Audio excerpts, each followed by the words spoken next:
వారికి వెలుగు కల్గను. ఎందరో వారికి వెలుగు కల్గను.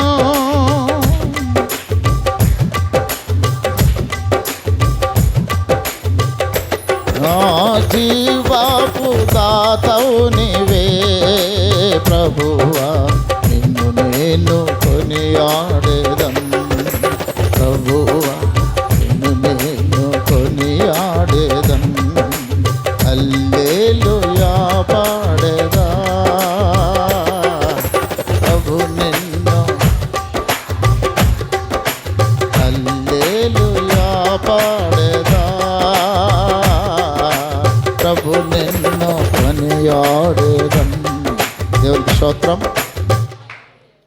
దేవుడు నీ పట్ల ఒక నూతనమైన కార్యము చేయాలని నీ జీవితంలో, నీ కుటుంబంలో, వెలిగించిన వారి జీవితంలో దేవుడు ఏమి చేయాలన్నాడో ఒక నూతనమైన కార్యము చేయాలని దేవుడు చూస్తున్నాడు. నా బిడ్డలు, నా మందిరానికి వస్తున్న ప్రతి ఒక్క బిడ్డ ఎందరూ వెలిగింపబడితిరో, ఎందరూ నన్ను చూచిరో వారికి ఏముందంట? వెలుగు. ఎందరూ నిన్ను చూచారో వారికి వెలుగు. అందరి కాదు, ఆయన చూసిన వారికే వెలుగు. అందుకే దేవుడు నిన్ను వెలిగించాలని, నీ పట్ల దేవుడు గొప్ప కార్యము చేయాలని ఆయన ఎదురు చూస్తున్నాడు. ఈ 2026వ సంవత్సరంలో మనకు ఎన్ని శ్రమలు, ఎన్ని కష్టాలు వచ్చినా కూడా ఆ శ్రమలు నువ్వేమి చేయలేవు. నువ్వు ఆయన పట్ల ఉంటే ఆయన నీ శ్రమలు, నీ కష్టాలు ఇవి ఎన్నదగినవి కావు అంటున్నాడు. దేవునికి మహిమ కలుగునుగాక. మీరందరూ వాక్యం వింటున్న ప్రతి బిడ్డ చూడండి, మీరు ఒక నూతనమైన కార్యం మీరు చేయాలి ఈ సంవత్సరం. అందుకే దేవుడు ఎదురు చూస్తున్నాడు. యెషయా ప్రవచన గ్రంథము చూడండి 43:19 వచనము. ఇదిగో నేను ఒక నూతన క్రియ చేయుచున్నాను, ఇప్పుడే అది మొలుచును. దేవునికి మహిమ కలుగును గాక.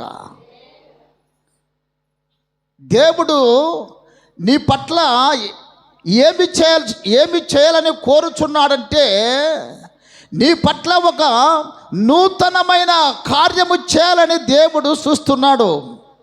అందును బట్టి ఇదిగో నేను ఒక నూతనమైన క్రియ, అంటే నీలో క్రియలు బాగా ఉంటే గనుక ఒక నూతనమైన కార్యము దేవుడు చేస్తాడు. ఈ 2026వ సంవత్సరములో నీ జీవిస్తున్న జీవితము, నీ క్రియలు దేవుని దగ్గర యథార్థముగా ఉండాలి. దేవునికి స్తోత్రం. అందుకే అపోస్తుడైన పౌలు గారు అంటాడు, ఏమంటాడంటే, నేను ప్రభునందు ఎల్లప్పుడూ ఆనందించుచున్నాను. నేను మళ్ళా చెబుతున్నాను, నేను ఆనందించుచున్నాను అంటాడు. అంటే ఇప్పుడు మనమేమనుకుంటున్నాము? గుడ్డలు అయితేనేమి, బిర్యానీలు అయితేనేమి, బంగారు అయితేనేమి, ఇల్లు అయితేనేమి, మంచి వ్యాపారము చేస్తే సంతోషపడుతుంటారు. అయితే అపోస్తుడైన పౌలయ్య కూడా ఏమంటున్నాడంటే, నేను ఎల్లప్పుడూ ప్రభునందే ఆనందించుచున్నాను అంటాడు. దేవునికి మహిమ కలుగును గాక. మనము ఎట్లా ఉండాలంటే, మన క్రియలు బాగా ఉండాలి. దేవుని దగ్గర మన క్రియలు సరిగా లేనప్పుడు నీ పట్ల ఒక నూతనమైన క్రియ చేయడు. దేవుని బిడ్డలారా, మీరు వింటున్న ప్రతి మాట మీరు ఆలకించాలి. అవును ప్రభువా, నేను నీకోసం ఎదురు చూస్తున్నాను. నువ్వు నా పట్ల ఉండవు కనుక, నువ్వు నాతో మాట్లాడే దేవుడవు, నువ్వు పిలిస్తే పలికే దేవుడవు. ఒక నూతనమైన కార్యము నేను ఈ సంవత్సరము చేయాలి. ఆ నూతనమైన క్రియలు ఏంటంటే, మార్పు లేని వారిని మార్పు చెందాలని వెలిగించిన బిడ్డవు నువ్వు, వారిని వెలిగించాలి. అదే క్రియలు. నీ క్రియలు సరిగా లేకపోతే నువ్వు ఇతరులను వెలిగించలేవు. దేవునికి మహిమ కలుగును గాక. చూడండి, ఆదివారం వచ్చేలకు మన క్రియలు పలు విధాలుగా ఆలోచన చేస్తుంటాం. ఆలోచన చేయకూడదు.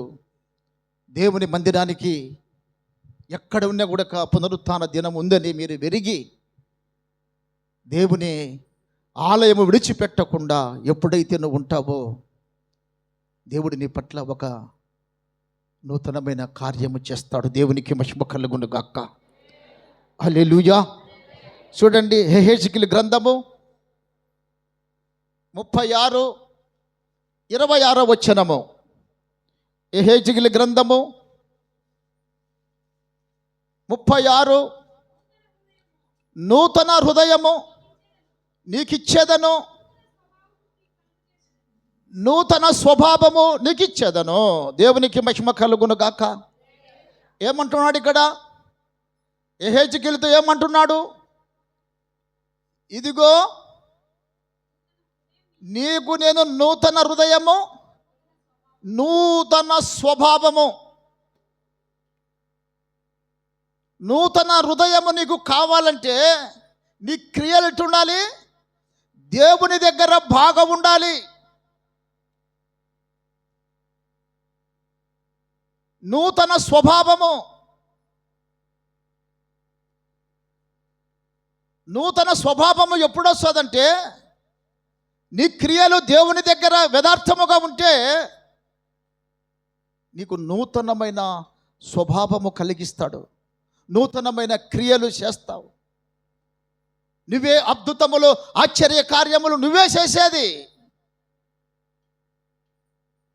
నా వెనుక వచ్చువారు నాకన్నా గొప్ప కార్యములు చేసేదని అంటాడు. ఈ 2026వ సంవత్సరములో నువ్వు గొప్ప కార్యములు చేయాలంటే నీ క్రియలు దేవుని దగ్గర నమ్మకంగా ఉండాలి, యథార్థముగా ఉండాలి. యథార్థమైన జీవితమును జీవించాలి. శ్రమలు, కష్టాలు వచ్చినాయంటే కనుక దేవుని మందిరానికే రాలేరు. దేవుని ఆలయంలో మీరు కూర్చోలేరు. మీరు సమాధానం ఉండదు మీకు. ఏమంటున్నాడు యెహెజ్కేలుతో? నూతన హృదయము నీకు ఇచ్చేదను, నూతన స్వభావము నీకు కలగజేసేదను. నూతన హృదయం అంటే మెత్తని హృదయము దేవుడిస్తాడు. నీ మనసు ఎక్కడ మాట్లాడినా కూడా నీ క్రియలు బాగా ఉంటాయి. దేవుని దగ్గర నువ్వు ఎట్లుండాలంటే, నువ్వు మనస్సు, నీ ఆత్మ దేవుని దగ్గర బాగుండాలి. నీకు నూతన స్వభావము ఈ సంవత్సరములో, ఈ 2026వ సంవత్సరములో నీకు నూతన స్వభావం ఇస్తాడు దేవుడు. నీకు నూతన హృదయం ఇస్తాడు. అంటే కొత్త హృదయం నీకు ఇస్తాడు. ఏం మారుతుండవు చూడండి. ఈ 2026 సంవత్సరములో నీ మనసు ఏ విధముగా మారింది? దేవునికి నువ్వు ఏమి సమర్పించుకున్నావు? నీ క్రియలు దేవునికి సమర్పించుకున్నావా? నీ ఆలోచనలు దేవునికి సమర్పించుకున్నావా? ఏమి నువ్వు సమర్పించుకున్నావు? 26వ సంవత్సరము దేవుని సన్నిధిలో నువ్వు వచ్చి కూర్చున్నావు. పాత జీవితము ఏమి నువ్వు మర్చిపోయినావు? పాత ఆలోచనలు ఏం మర్చిపోయావు నువ్వు? నీకు నూతన స్వభావము కావాలని దేవుని సన్నిధిలో కన్నీళ్లు కార్చి ప్రార్థన చేయాలి. దేవునికి స్తోత్రం కలుగును గాక. దేవుడు అప్పుడు నీ పట్ల సహాయం చేస్తాడు.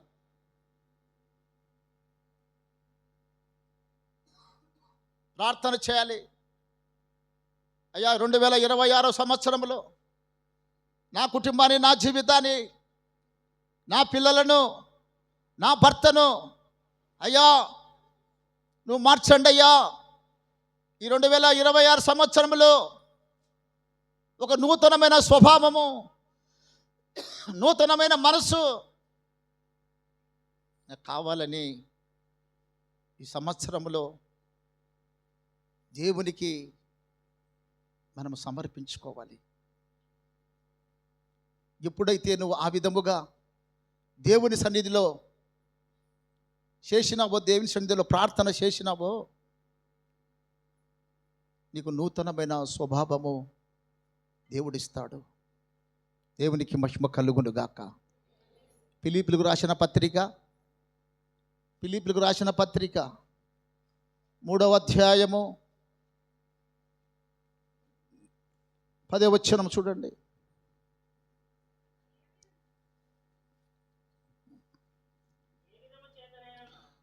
ఏ విధము చేతనైనను మృతులలో నుండి,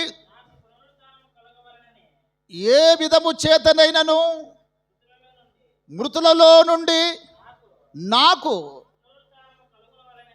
పునరుత్థానము కలగవలనని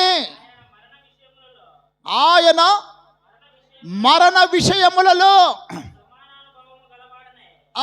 మరణ విషయములలో, ఎవరి మరణ విషయములలో? దేవుని మరణ విషయములో నేను సమాధానము కావాలంటున్నాడు. చూడు ఏం కోరుకుంటున్నాడో అపోస్తుడైన పౌలు గారు. నా జీవితము నేను ప్రభువుకు అంకితము చేసుకోవాలి. నాకు కూడా అటువంటి మరణమే చూడాలి.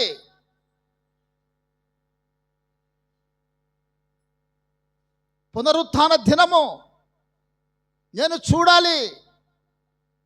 ఆ మరణము నేను కూడా అటువంటి శ్రమ నేను అనుభవించాలి. శ్రమ అనుభవించాలి.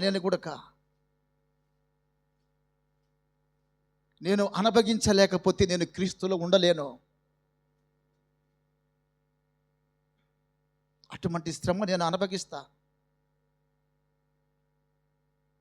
చదువునైనా ఏ విధము చేతనైనను నాకు పునరుత్థాన దినము కలుగుదని ఆయన మరణ విషయములలో ఆయనను, ఆయన పునరుత్థాన బలమును, ఆయన పునరుత్థాన దినము ఎరుగునని ఆయన శ్రమలలో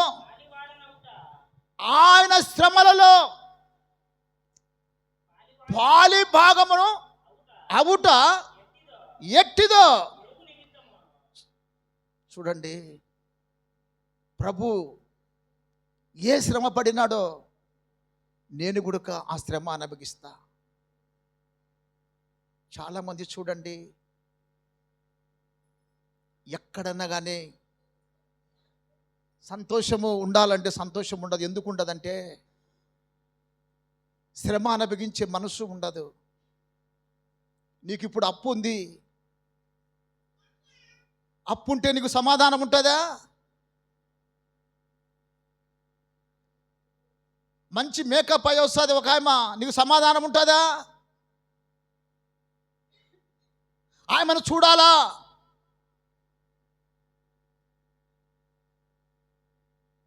ఆమెతో మాట్లాడాలా? నీకు సంతోషం ఎక్కడుంది? సెంట్రల్ జైల్లో ఉన్నాడు అపోస్తుడైన పౌలయ్య. ఎక్కడున్నాడు? సెంట్రల్ జైల్లో ఉన్నవి చెప్తున్నాడు. నేను ప్రభునందే ఆనందిస్తా అంటున్నాడు. నేను ప్రభునందే నేను ఆనందిస్తా. ఎన్ని శ్రమలైనా ఎన్ని కష్టాలైనా నేను అనుభవిస్తా.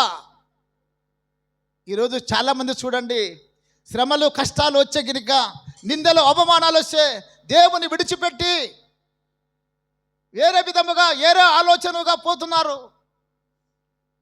ఎన్ని శ్రమలు వచ్చినా, ఎన్ని కష్టాలు వచ్చినా నేను క్రీస్తు వల్ల బ్రతుకుతానని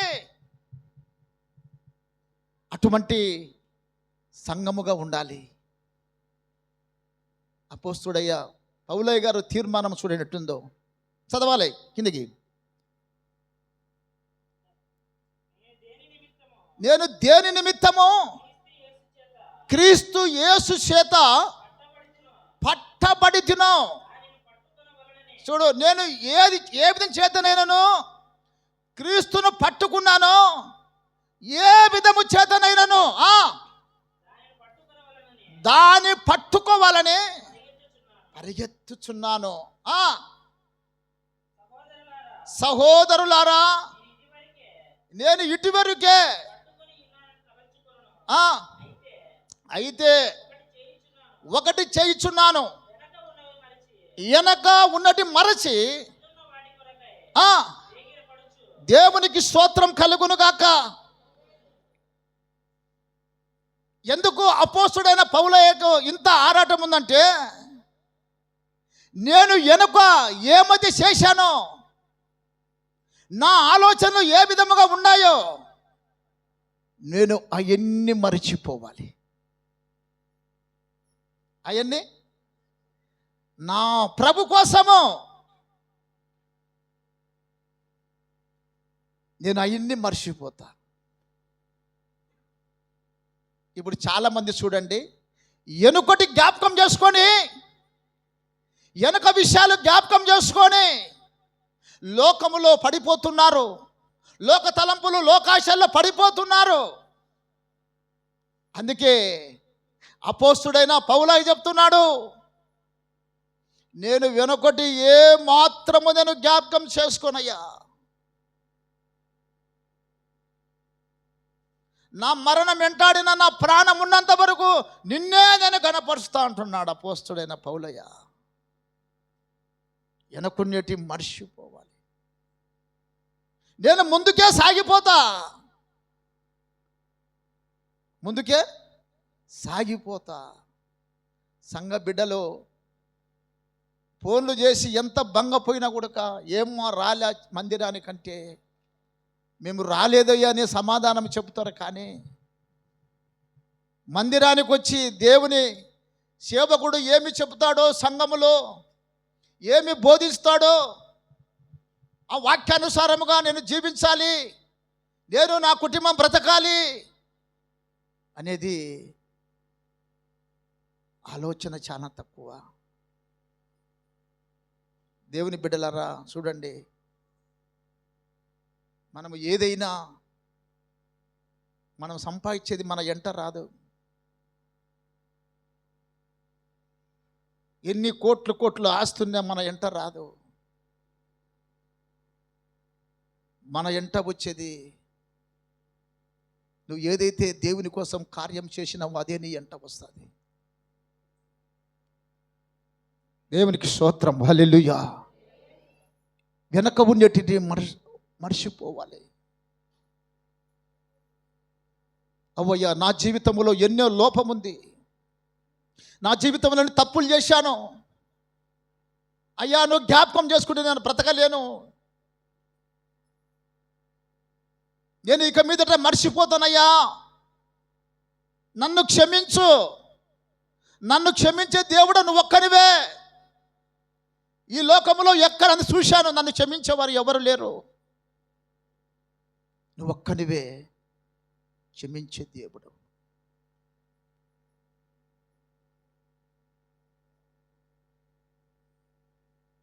ఎన్ని శ్రమలు వచ్చినా, ఎన్ని కష్టాలు వచ్చినా కూడా చూడండి, చెరసాలలో బంధించిన, సంఖ్యలతో బంధించినా కూడా ఆయన పాటలతోనే ఆరాధిస్తున్నారు దేవుని, దేవుని ఘనపరుస్తున్నారు, దేవుని స్తుతిస్తున్నారు.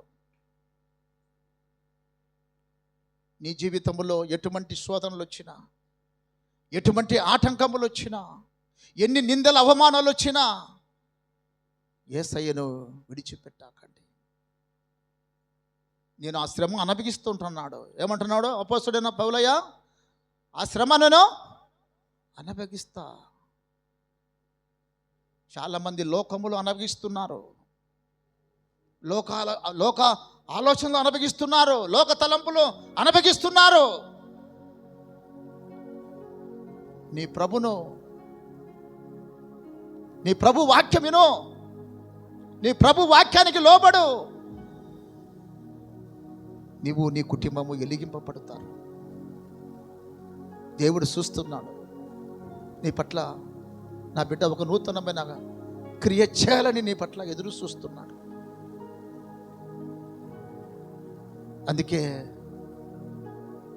ఈరోజు ఎంతమందికి జబ్బులు వచ్చినా జబ్బులు బాగాలే, ఎంతమందికి రోగాలు వచ్చినా రోగాలు బాగాలే. ఎందుకు బాగాలే? అడ్డ రోగాలు ఉన్నాయి. అట్టనే మంచం మీద పండుకొని ములుగుతున్నారు. ఎందుకు?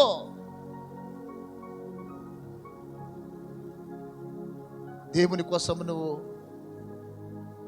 రా, దేవుని మందిరములకి రా, దేవుని ఆలయములకి రా. నిన్ను నీ కుటుంబాన్ని దేవుడు వెలిగిస్తాడు. అపోస్తలుడైన పౌలు గారికి ఎన్ని శ్రమలు వచ్చినా దేవుడు విడిచిపెట్టినాడా? విడిచిపెట్టలే. విడిచిపెట్టాడు దేవుడు. 14వ వచనం, క్రీస్తు యేసునందు దేవుని, క్రీస్తు యేసునందు ఉన్నతమైన పిలుపునకు కలుగు బహుమానము పొందవలనని గురి యొద్దకే పరిగెత్తుచున్నాను. కాబట్టి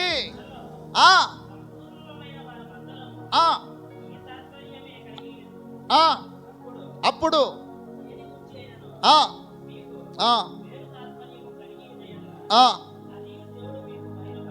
దేవునికి స్తోత్రం కలుగును గాక. నాయనా 14 చదువు, 14వ వచనం చదువు, 14వ వచనం చదువు. క్రీస్తు యేసునందు దేవుని, చూడండి, క్రీస్తు యేసునందు ఉన్నత పిలుపునకు, చూడండి, పిలుపు ఎప్పుడైతే నీకు వచ్చినదో అప్పుడే నీకు బహుమానాలు స్టార్ట్ అవుతాయి. వెనకున్నటి పూర్తి మర్చిపోవాలి. ఈరోజు నీకు కష్టముగానే మిగిలింది. ఎందుకు మిగిలింది? ఈరోజు నీకు బాధలు ఎంటాడుతున్నా. ఎందుకు ఎంటాడినారు? ఎందుకు ఎంటాడుతున్నాయి బాధలు, సమస్యలు? అంటే దేవుని దగ్గర నువ్వు యథార్థమైన మనసు కలిగి లేవు. యథార్థమైన మనసు కలిగి ఉండు. రక్షణ మారు మనసు పొందినావు. దేవుడి నీ పట్ల క్రియ చూడాలనే ఎదురు చూస్తున్నాడు.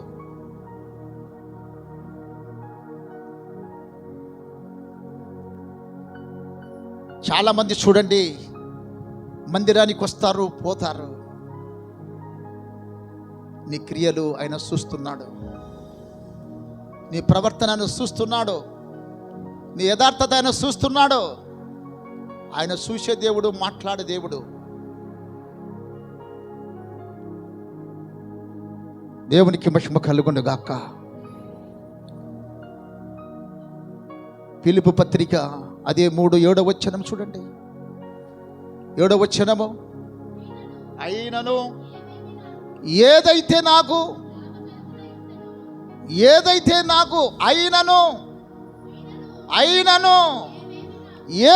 నాకు లాభకరముగా ఉన్నదో వాటిని క్రీస్తు నిమిత్తము నష్టం.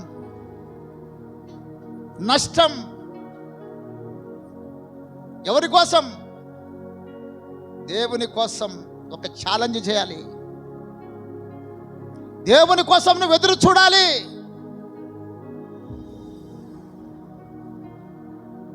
నీ దేవుడు ఎందుకు నిన్ను కలగజేసుకున్నాడు?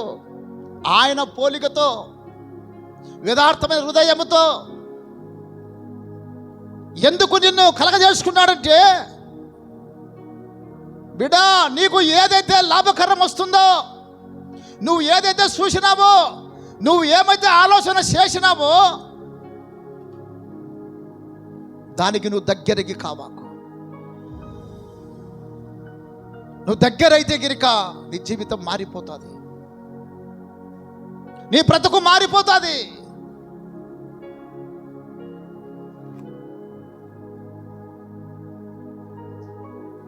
బ్రతికెద నీ కోసమే, సావైనా లాభమే. బ్రతికెద నీ కోసమే,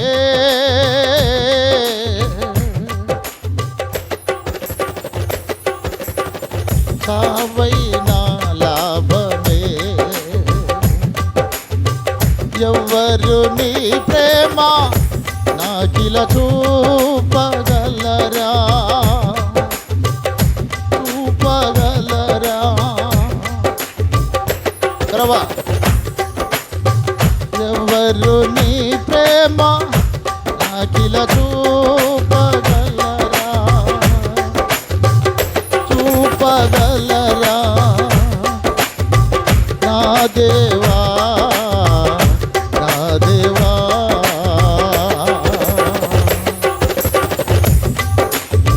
శ్రమల పాలైతి, సొమ్మసిల్లితి, సిలువకు నేను చేరితి. శ్రమల పాలైతి, సొమ్మసిల్లితి, సిలువకు నేను చేరితి. శ్రీకరుడానా సిలువను మోసి ఆదరణ చూపించినావే.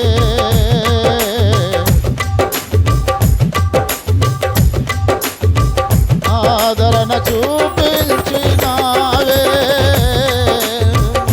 నూతన బలమిచ్చినావే. అందరం ఆదరణ చూపించి నూతన బలమిచ్చినావే. ఎవరు నీ ప్రేమ నాకిల చూపగలరా, చూపగలరా. నా దేవా, నా దేవా. దేవునికి స్తోత్రం. బ్రతికేదా నీకోసమే, చావైతే లాభం. ఆయన కోసం బ్రతికినవాడు ఆయన విడిచిపెట్టాడు. నాకు చావైనా, మరణమైన, రోగమైన, వ్యాధి అయినా అది నేను భరిస్తా, అది నేను భరిస్తా. భరించే మనస్సు, భరించే ఆలోచన కావాలంటే దేవుడు నీ పట్ల ఒక నూతనమైన క్రియ చేయాలని చూస్తున్నాడు. అయితే నీ క్రియలు దేవుని దగ్గర బాగుండాలి. అందుకే అపోస్తుడైన పౌలు ఏమంటున్నాడు, నాకు ఏది నాకు లాభకరముగా ఉన్నదో దాన్ని నేను నష్టంగా కావాలంటున్నాడా? లాభం కోరుకుంటున్నాడా? ధనం కోరుకుంటున్నాడా? ఆస్తిని కోరుకుంటున్నాడా? మనసు కోరుకుంటున్నాడా? అందాన్ని కోరుకుంటున్నాడా?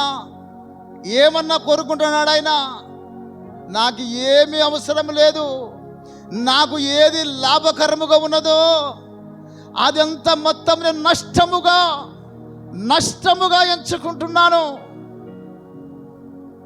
లాభాన్ని ఉరికేవారు చాలామంది ఉన్నారు. లాభం వస్తుందంటే ఉరికేవారు ఎక్కువ. దయచేసి నువ్వు నమ్ముకున్న దేవుడు లాభాలకు ఆశించేవాడు కాదు. నువ్వు నమ్ముకొని దేవుని వెంబడిస్తే కోట్ల రూపాయలు దేవుడిస్తాడు. దేవునికి స్తోత్రం. దేవుని నువ్వు వెంబడిస్తే, దేవుని ఆలోచన ప్రకారం ఉంటే, నువ్వు నీ కుటుంబము నీకు ఎంతవరకైనా దేవుడు సహాయం చేస్తాడు. దేవునికి మహిమ కలుగును గాక. 8వ వచనము, నిశ్చయముగా నా ప్రభువైన యేసు క్రీస్తును గూర్చిన నిమిత్తమై. చూడండి, ఎవరి కోసం అంట? ఎవరి కోసం నష్టంగా ఎంచుకుంటున్నాడు? ప్రభు కోసము. ఆయన పిలిచిన పిలుపుకు తగినట్లుగా బ్రతికాడు. మారు మనసు పొందినాం, రక్షణ బాప్టిసం ఎదురు చూస్తున్నాం. ఏ ఆశలు ఉన్నాయి మీకు? ఏ తలంపులు ఉన్నాయి? ఏ కోరికలు ఉన్నాయి? కోరికలు, ఆలోచనలు దేవుని దగ్గరికి వచ్చేందుకు నువ్వు యథార్థమైన మనసుతో, యథార్థమైన ఆలోచనతో ఉండాలి. నీ కోరికలు, నీ ఆలోచనలు చంపిపడేయాలి, చంపాలి. ఏది నాకు లాభకరం ఉన్నదో నాకు అవసరం లేదు. నా దేవుడు ఇచ్చే తింటా లేకపోతే లే. నేను అట్లా వచ్చేవని కాదు, లాభం కోసం నేను ఎంపలాడేవని కాదు, ఒకరిని నేను మోసం చేసి అబద్ధాలు మాట్లాడేవని కాదు. నా జీవితంలో అది లేదు. నా జీవితంలో అది లేదు. నాది యథార్థమైన హృదయము. అపోస్తుడైన పౌలయ్య, నాది యథార్థమైన హృదయం. బా, కోట్ల మాట ఇది. ఈ మాటలే కోట్లు చేస్తాయి మనకు. డబ్బు కాదు, డబ్బు శాశ్వతము కాదు, మన శరీరము శాశ్వతము కాదు, మన ఆలోచన శాశ్వతం కాదు. ఆయన మాటలే కోట్ల మాటలు. ఆయన మాటలు నిన్ను బ్రతికిస్తాయి, బాధలో నీకు నెమ్మదినిస్తాయి ఆయన మాటలు. దేవునికి స్తోత్రం. ఏమంటున్నాడు? 9వ వచనం చూడండి, త్వరగా. క్రీస్తును చూడండి. నువ్వేం చేయాలంటే, ఒక నూతనమైన క్రియ నీలో జరగాలంటే నువ్వు క్రీస్తును సంపాదించుకోవాలి. ఏం సంపాదించుకోవాలి? క్రీస్తును సంపాదించుకోవాలి నువ్వు. అపోస్తుడైన పౌలు గారు పట్టుదల అదే. నా దేవుడు నా కోసం ఏదైతే శ్రమ పడినాడో నేను కూడా అదే శ్రమ అనుభవిస్తా. నా ప్రాణం ముక్కలు నరికినా సరే, నా రక్తమంతా బుగ్గలు కారినా సరే, నేను నా ప్రభుని తప్ప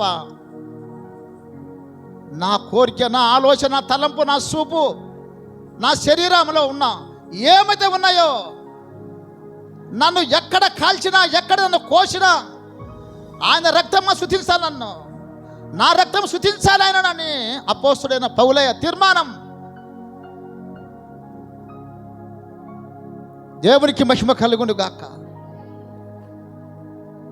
క్రీస్తు పడిన శ్రమ ఏమంటారు చదవాలా? క్రీస్తును సంపాదించుకొని నా నీతిని కాక, నా నీతి పనిచేయదు. నా నీతి ఎక్కడ పనిచేయదు. నా నీతి నేను పనిచేస్తే, నా సొంత ఆలోచన పనిచేస్తే నేను ఎక్కడొక దిక్కు బురదలో పడిపోతా. బురదలో పడిపోతే చాలా ఇబ్బంది. చూడండి, ఈ తెల్ల సొక్కకి ఏమవుతుంది? మట్టి అవుతుంది, నెత్తికి మట్టి అవుతుంది, కాళ్ళకు బురద అవుతుంది. స్నానము చేస్తే కాదు ఇది పోయేది. హృదయం అనేది పరిశుద్ధత బాగుండాలి. ఈ హృదయం అనే పరిశుద్ధత, ఈ హృదయం అనేది ఆలోచన సరిగా లేకపోతే దేవునికి నువ్వు న్యాయం చేయలేవు.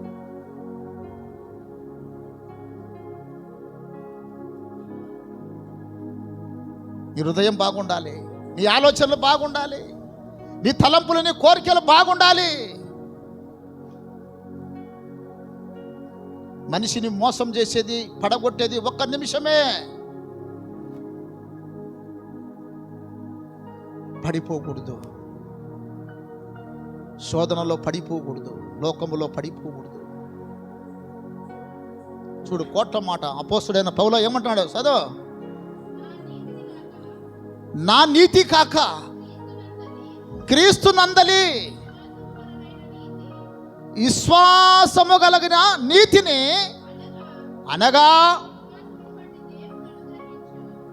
విశ్వాసమును బట్టి దేవుడు అనుగ్రహించు నీతి గలవాడనై ఆయన యందు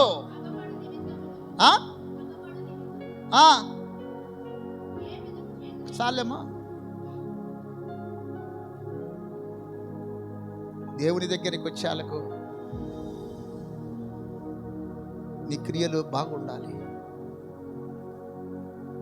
ఆయన కాడ నిలబడాలంటే నువ్వు యథార్థముగా ఉండాలి. రేపు ప్రభు నీ దగ్గరకు వచ్చి నిలబడతాడు. అపోస్తుడైన పౌలు అదే చెప్తున్నాడు, నేను నా దగ్గర నిలబడాలకు నా యథార్థం బాగుండాలి, నా విశ్వాసం బాగుండాలి, నా ప్రేమ బాగుండాలి. లేకపోతే నేను నిలబడలేను ఆయన దగ్గర. లేకపోతే నేను నిలబడలేను ఆయన దగ్గర.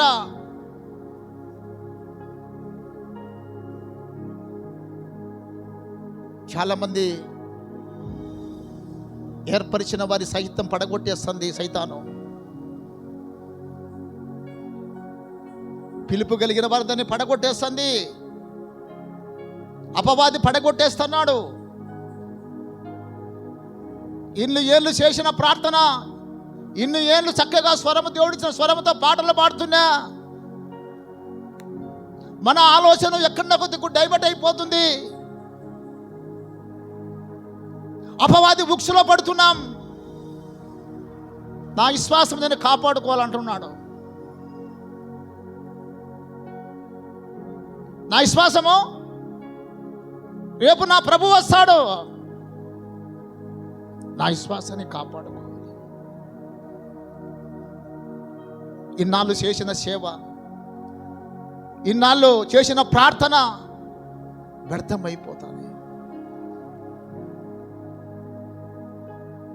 అందుకే నేను గురి దగ్గరికి పరిగెత్తుచున్నాను అంటున్నాడు.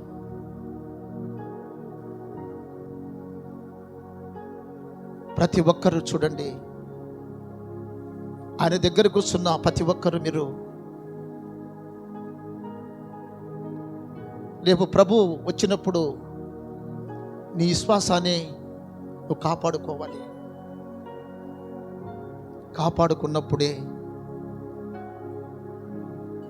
ఒక నూతనమైన క్రియ మనము చేయగలం. మన క్రియలు సరిగా ఉండాలి. ఏముండాలి? నీ క్రియలు సరిగా ఉండాలి దేవుని ఎదుట. అంతే కదా. ప్రకటన గ్రంథం చూడండి 3 ముగిస్తాం, టైం అయిపోయింది. ప్రకటన గ్రంథము 3వ అధ్యాయము అక్కడ చూడండి 3వ వచనమాట ఉంటుంది చూడండి.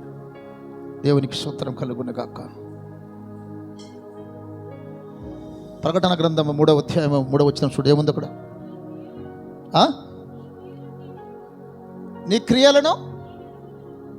క్రియలు నేను వెరుగుదును. ఏమనగా చూడండి, నీ క్రియలు బాగా ఏమంటున్నా సాలేమా ఉండమా, నీ క్రియలు ఉండాలి దేవుని దగ్గర, బాగా ఉండాలి. నేను బాగా జీవిస్తాను నువ్వు అనుకుంటున్నావు, నేను యథార్థంగా ఉన్నాను నువ్వు అనుకుంటున్నావు. నీ జీవితము నీ బ్రతుకంతా ఆయనకు తెలుసు. నీ ఆలోచన ఆయన తెలుసు. నువ్వు మాట్లాడకముందు తెలుసు ఆయన. ఈ 2026 సంవత్సరంలో నీ క్రియలు ఆయన చూస్తున్నాడు. ఇప్పటికైనా మనసు మార్చుకో, జీవితాన్ని మార్చుకో, బిడ్డలను మార్చుకో.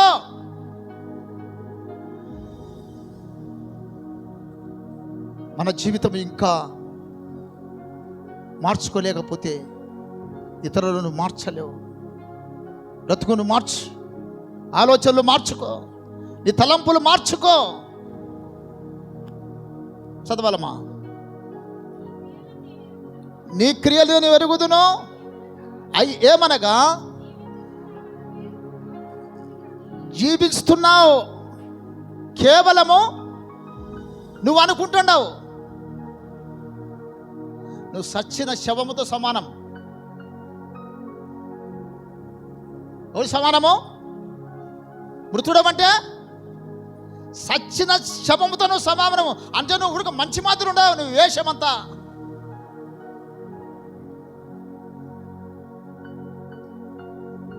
ఊరికి దేవుడి దగ్గర ఉండమంతే, వచ్చడా పోతుండవు.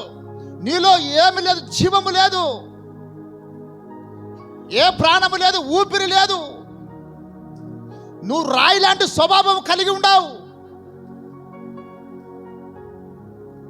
ఊరికి జీవిస్తుండవంటే మృతుడవే.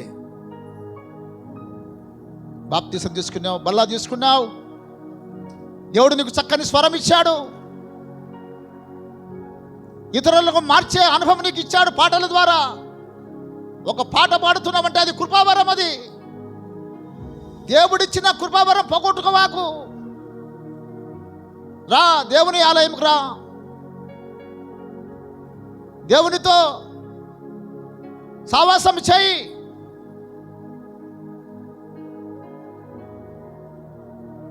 దేవునికి స్తోత్రం కలుగును గాక. చదవాలమ్మా, చదవాలా. నీ క్రియలను నేను ఎరుగుదును, అదేమనగా జీవించుచున్నామనే పేరు మాత్రమే ఉన్నది కానీ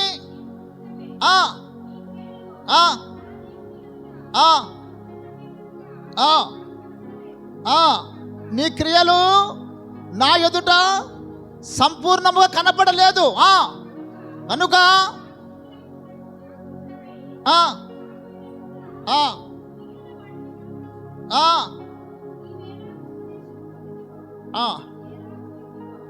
అమ్మా, నా నోటి నుండి ఉమ్ము నీ మకాన. ఎక్కడుంది అక్కడ వాక్యం చదవాలా. నీ క్రియలు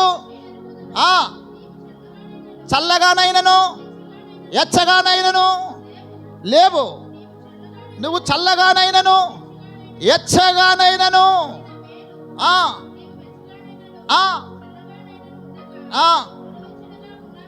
నువ్వు వెచ్చని బతుకుతున్నావు కనుక దేవునికి స్తోత్రం. ఏమంటున్నాను ఇక్కడ? నువ్వు చల్లగానే ఉండు, నువ్వు వెచ్చమైన నా జీవితం అన్న జీవించు.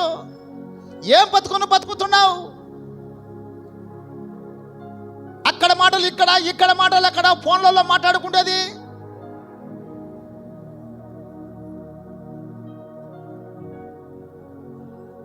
జీవితాన్ని నాశనం చేసుకొని, బ్రతుకులు నాశనం చేసుకొని, అల్లరితో కూడిన ఆటపాటలు చూసుకుంటూ, వేషకాలు వేసుకొని, నా నోటిలో వచ్చే ఉమ్మి నీ మకాన పా సైతాన్ అంటున్నాడు దేవుడు. ఈ క్రియలు సరిగ్గా లేవు. ఈ బిడ్డను మార్చుకోలేకుండావు. ఈ భర్తలు మార్చో.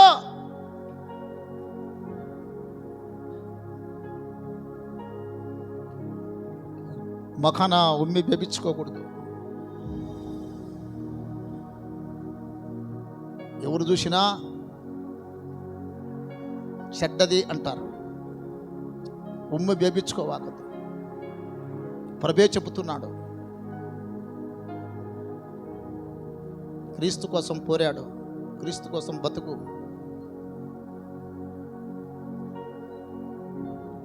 ఆయన రేపు నీ దగ్గర నిలబడినప్పుడు మంచి విశ్వాసిగా పేరు తెచ్చుకో. దేవుడు నిన్ను, నీ కుటుంబాన్ని దేవుడు దీవించి బహుగా ఆశీర్వదిస్తాడు. దేవునికి స్తోత్రం కలుగును గాక. దేవుడి మాటలు దీవించి ఆశీర్వదించును గాక.